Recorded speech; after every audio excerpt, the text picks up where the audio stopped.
ഇന്ത്യക്കെതിരെ പാകിസ്ഥാനും ബംഗ്ലാദേശും ഒന്നിക്കുന്നു. പാകിസ്ഥാനും ബംഗ്ലാദേശും തമ്മിലുള്ള സൈനിക പ്രതിരോധ ഉടമ്പടി കരാർ എത്തിയെന്നുള്ള വാർത്തകളാണിപ്പോൾ പുറത്തു വരുന്നത്.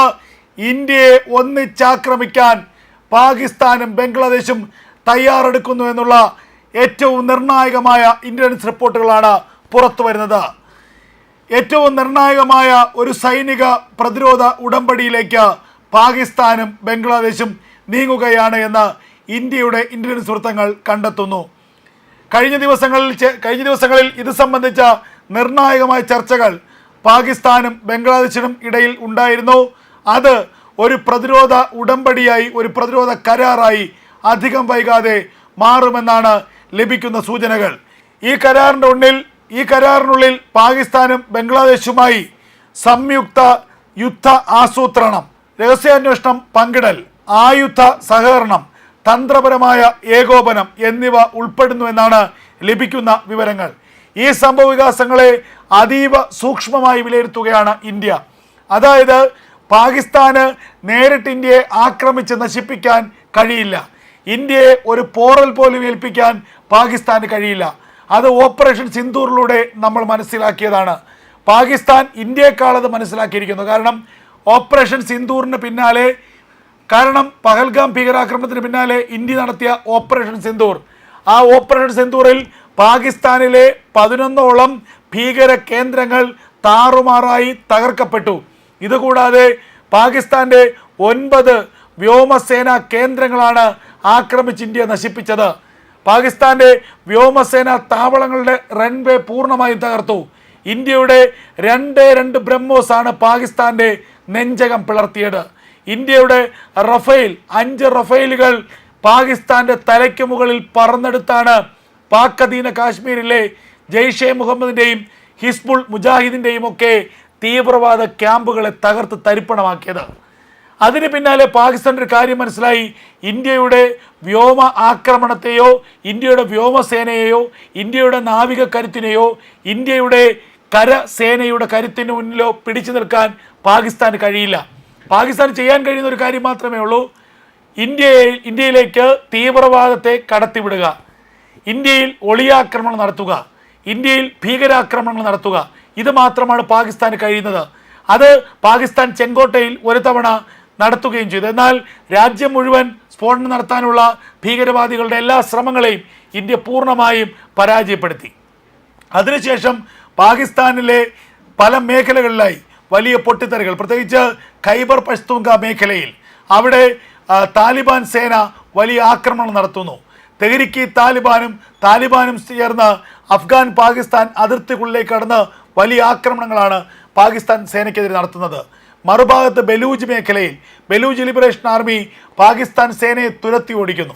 അപ്പോൾ പാകിസ്ഥാൻ ഒരു കാര്യം മനസ്സിലായി: ഇന്ത്യ നേരിട്ടല്ല ആക്രമിക്കുന്നത്, ഇന്ത്യ ഇൻഡയറക്റ്റായിട്ട് പാകിസ്ഥാനെ അടിക്കുന്നുണ്ട്. ബലൂജ് ലിബറേഷൻ ആർമിയുടെയും തെഹ്രിക്ക് താലിബാന്റെയും ഒക്കെ പിന്നിലെ സൈനിക കരുത്ത് ഇന്ത്യയാണ്. അപ്പോൾ ഇന്ത്യ നേരിട്ട് തന്നെ ആക്രമിക്കാതെ പാകിസ്ഥാനെ തകർക്കാനുള്ള എല്ലാ നീക്കങ്ങളും നടത്തുന്നു. പാകിസ്ഥാന് ആഭ്യന്തരമായ ഈ വിഷയങ്ങൾ പാകിസ്ഥാൻ്റെ ഭരണകൂടത്തിനുണ്ടാക്കുന്ന തലവേദന ചില്ലറയല്ല. ഇതുകൂടാതെ അതിർത്തികളിൽ ഇന്ത്യ സൈനിക നീക്കം ശക്തമാക്കി, പെട്രോളിംഗ് ശക്തമാക്കി. പാകിസ്ഥാൻ സൈനിക പോസ്റ്റുകൾക്ക് നേരെ ഇന്ത്യ ചറപറ ആക്രമണം നടത്തുന്നു. ഇന്ത്യ ഏറ്റവും പുതിയ ആൻറ്റി ഡ്രോൺ സംവിധാനങ്ങൾ അതിർത്തികളിൽ വിന്യസിക്കുകയാണ്. അങ്ങനെ ഇന്ദ്രജാൽ എന്ന പേരിലുള്ള ഏറ്റവും ആധുനികമായ ആൻറ്റി ഡ്രോൺ സാങ്കേതിക വിദ്യ അത് ഇന്ത്യ അതിർത്തികളിൽ വിന്യസിച്ചു. അതോടുകൂടി പാകിസ്ഥാൻ്റെ ഒരു കാര്യം മനസ്സിലായി: ഇനി ഇന്ത്യ പാക് അതിർത്തിയിലൂടെ ഇന്ത്യയിലേക്ക് നുഴഞ്ഞു കയറാനോ ഒരു ആക്രമണത്തിനോ കഴിയില്ല. അപ്പോൾ പാകിസ്ഥാൻ തൊട്ടടുത്തുള്ള തീവ്രവാദികളായിട്ടുള്ള ജമാഅത്തെ ഇസ്ലാമിയുടെ കീഴിൽ പ്രവർത്തിക്കുന്ന ബംഗ്ലാദേശ് ഭരണകൂടത്തെ കൂട്ടുപിടിച്ചു. ബംഗ്ലാദേശിൻ്റെ ഇടക്കാല ഭരണകൂടത്തിൻ്റെ തലവൻ മുഹമ്മദ് യൂനിസ് തികഞ്ഞ ഒരു ഭീകരവാദിയാണ് എന്നുള്ളത് അടുത്തിടെ അദ്ദേഹം തെളിയിച്ചതാണ്. ആ മുഹമ്മദ് യൂനിസ് ഭരണകൂടത്തെ ചേർത്ത് പിടിച്ചുകൊണ്ട് ഇന്ത്യക്കെതിരെയുള്ള ആക്രമണത്തിന് അവരെ പങ്കാളികളാക്കാൻ തീരുമാനിച്ചു.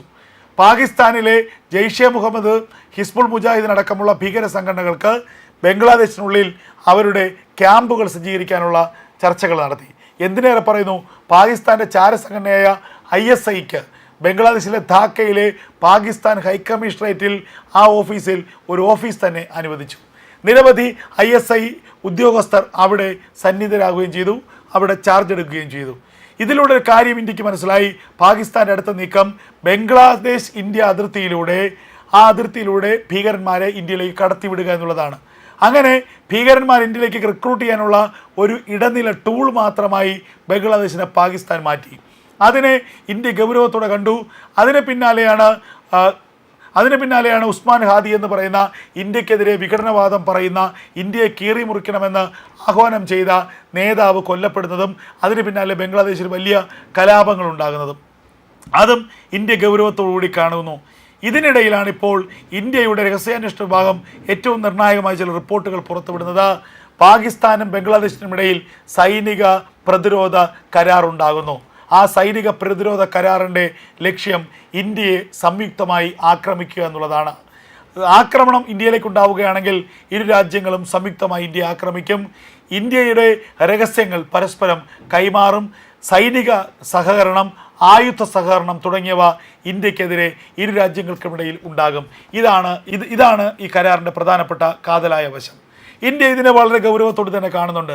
ബംഗ്ലാദേശ് അല്ല, ഇനി പാകിസ്ഥാനല്ല, ബംഗ്ലാദേശും പാകിസ്ഥാനും ഇനി അവരുടെ ഒപ്പം സൗദി അറേബ്യ വന്നാൽ പോലും ഇന്ത്യയുടെ രോമത്തിൽ തൊടാൻ കഴിയില്ല എന്ന് ഇന്ത്യക്ക് അറിയാം. അങ്ങനെ ഒരു നീക്കം ബംഗ്ലാദേശിൻ്റെ ഭാഗത്തുനിന്നുണ്ടായാൽ ബംഗ്ലാദേശ് എന്ന രാജ്യം കത്തിയമരും, യാതൊരു സംശയവും വേണ്ട. പാകിസ്ഥാനെതിരെ ഇന്ത്യ ഉപയോഗിച്ച ആയുധങ്ങളുടെ 10-1 വേണ്ട ബംഗ്ലാദേശിനെ തീർക്കാൻ. ബംഗ്ലാദേശ് എന്ന രാജ്യം ഒരു ഇന്ത്യ ഉണ്ടാക്കിയെടുത്ത ഒരു രാജ്യമാണ്. ഇന്ത്യ പാകിസ്ഥാനിൽ നിന്ന് വേർപെടുത്തി കൊടുത്ത ഒരു രാജ്യമാണ്.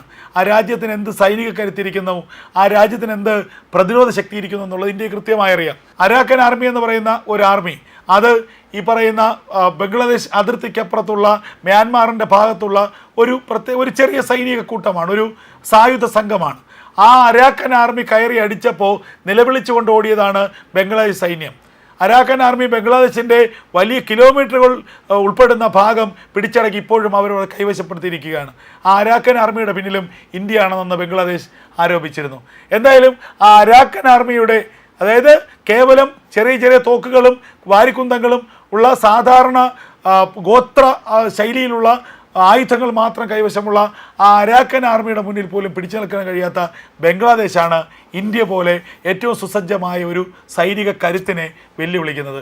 ഇന്ത്യ അതിനെ തമാശയായിട്ട് മാത്രമേ കരുതിയിട്ടുള്ളൂ. കാരണം വിവരമില്ലാത്ത ആളുകൾ എന്തെങ്കിലും ചെയ്യുമ്പോൾ അതിൻ്റെ പിന്നിൽ പോകേണ്ട കാര്യമില്ലല്ലോ.